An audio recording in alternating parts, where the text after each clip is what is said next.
Welcome back. All right, 3 games to review, and then we got 7 more games tonight in the National Hockey League's schedule. Every game takes on a different sense of importance after the trade deadline, although there are going to be games as well that are between teams that are outside of the playoffs, but those can be entertaining to watch as well. So starting things off, the New York Rangers and the Ottawa Senators. So far today, I think the best of the games that have been played. Shesterkin versus Ullmark in this one, at least in terms of entertainment value. So we get a power play for the Sens. There's a shorthanded 2-on-1 for the Rangers that misfires, but they do kill off that power play. The shots are 3-0 Ottawa, 4.5 minutes in. Things get pushed in a hole by Ullmark. Giroux has a rush chance, that's held. Senators press at 6 minutes. A puck rolls in the Senators' net as the whistle blows, and there had already been one earlier that a whistle basically prevented a Rangers goal. This one counts because of continuation. Soucy with his first goal with the Rangers. He scores from Panarin and Trocheck at 8:37. It's 1-0 New York. Rangers press with 9 minutes left. The shots are 7 apiece with 7 minutes left. Good forechecking by New York. We eventually get another power play for the Rangers. That's killed off. It's 1-0 for New York after 1. Second period. Ridley Gregg has a rush chance. That's blocked. Zub then has a screenshot. That's held. Shots are 3-0 for Ottawa at 4 minutes, but at 3:55, so just as I'm writing that up there, basically, Zibanejad goes top shelf on a 3-on-2 rush. JT Miller and Cooley with the assists.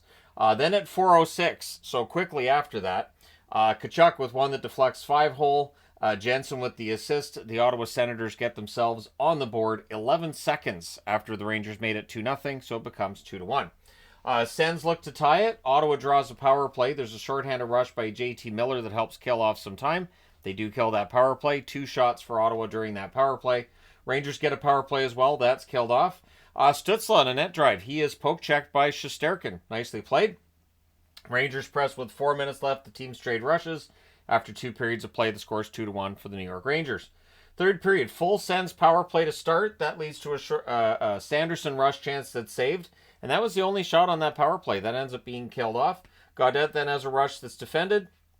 And at 7:06, Panarin goes top corner on a fast break. Brodzinski and Keandre Miller with the assists. It's 3-1 for the Rangers, and it looked like that was probably everything that, we needed to see. That Ottawa clearly not going to win this. Well, we get a power play for Ottawa.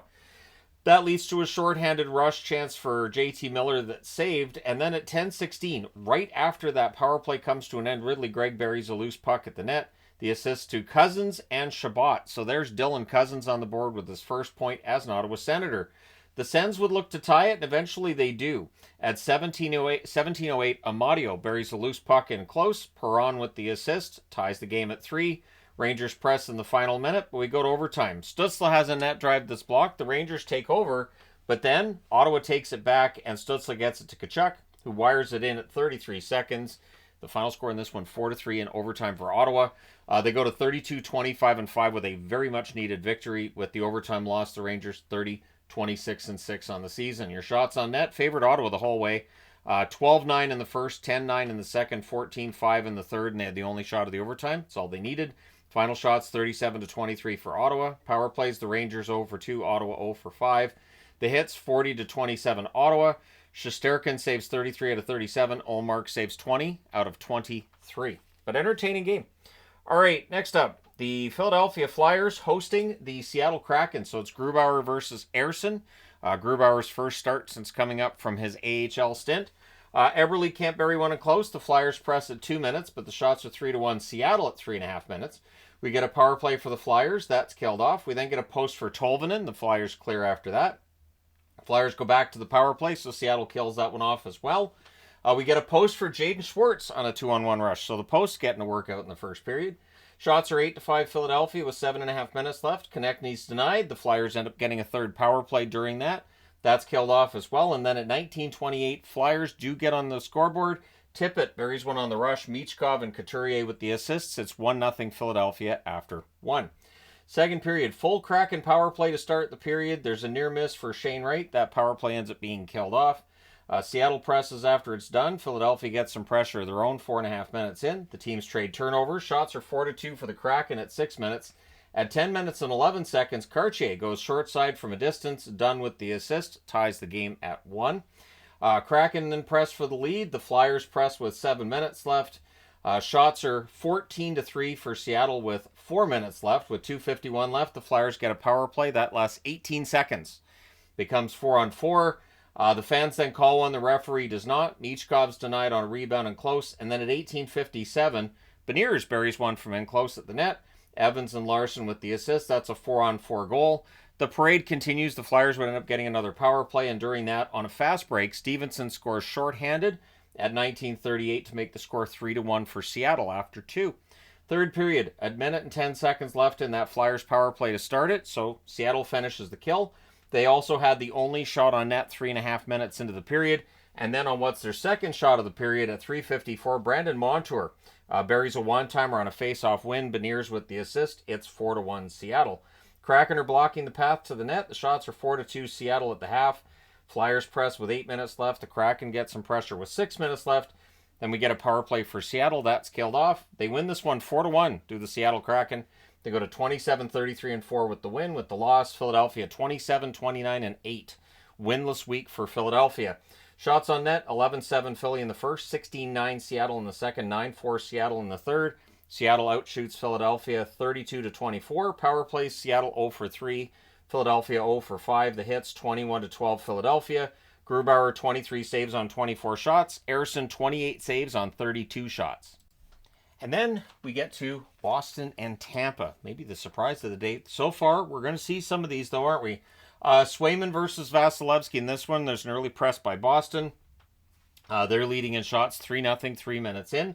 There's a pad save on Pastrnak. The first whistle in this game isn't until 4 minutes and 40 seconds in. We then get a power play for Tampa. That's killed off. No shots on net. Not a very Tampa-like power play.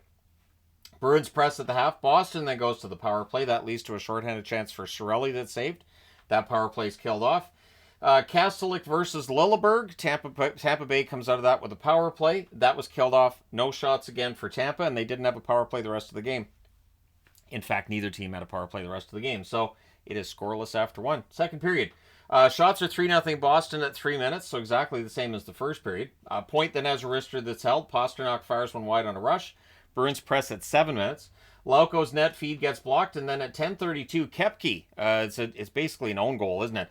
Vasilevsky just loses the puck, and it's in close, and it gets buried in close. Koepke gets the goal. It is 1-0 for Boston. Of course, Cole Koepke used to play for Tampa, didn't he? Then the Bolts look to respond. Hagel has a rush chance that's caught and held, and if Swayman sees it, he saves it today. It's really generally the rule. Bolts press with 4.5 minutes left. There's a shoulder save and out on Nick Paul opportunity. Bruins press in the final minute, and then there's a post for Bjorkstrand from the slot in the final 30 seconds. It's 1-0 Boston after 2. Third period, early press by Tampa. The Bolts press at 3 minutes. Brown has a wrister that's held. The shots are 5-4 Boston at 4.5 minutes. Then there's a stick save and a crossbar for Hagel. So basically it goes off Swayman's stick, off the crossbar and out. Hagel was that close to getting on the board for Tampa and tying the game. Zach is denied. Vasilevsky holds there. The Bruins press with 9 minutes left. Teams trade turnovers, and then one of those freak goals. It's going to be shown everywhere. Basically, it's scored from center. Vasilevsky did not expect this puck to come at him, and Kastelik scores from center ice. The assist to Geekie and Mitchell at 13-16. Bolts look to respond. They end up pulling the goaltender, I thought, too early. You're down by 2, I understand that, but I think waiting till about 3 minutes left makes more sense. I thought Tampa Bay, with the offense they were generating, didn't really need to pull the goaltender at that point. And so Zadorov hits the empty net at 14:52 from Johnny Beecher. And then, just to really put an exclamation point on it, at 15:53, Koepke wires one via a 2-on-1 rush. It's his first career 2-goal game in the National Hockey League. Pastrnak and Mittelstadt with the assist. Casey Mittelstadt with an assist here. He originally had an assist on that first goal. I think he played well today. Things then get pushed in a hole by Swayman. But yeah, Boston goes in, and it's a shocker. They beat Tampa Bay 4-0. They go to 29-28-8 with the win. With the loss, Tampa Bay 37-22-4, and it hurts their chances of catching up to Florida and Toronto just for today, but it does. The shots on net, 6-5 Boston in the first. 6-5 Tampa in the first, I should say. 8-7 Boston in the second, and then 13-12 Tampa in the third. Final shots, 26-25 for the Lightning. Power plays, Boston 0-1, Tampa Bay 0-2. The hits, 35-20 for Boston. Swayman saves all 26 shots for the shutout. And Vasilevsky, 21 saves on 24 shots. So there you go. You're caught up on the early games. Let me know your thoughts in the comment section below as always. Don't forget to hit like and subscribe in the event you may not have done so already. Thank you guys so much for all your support as always. I will talk to you again soon.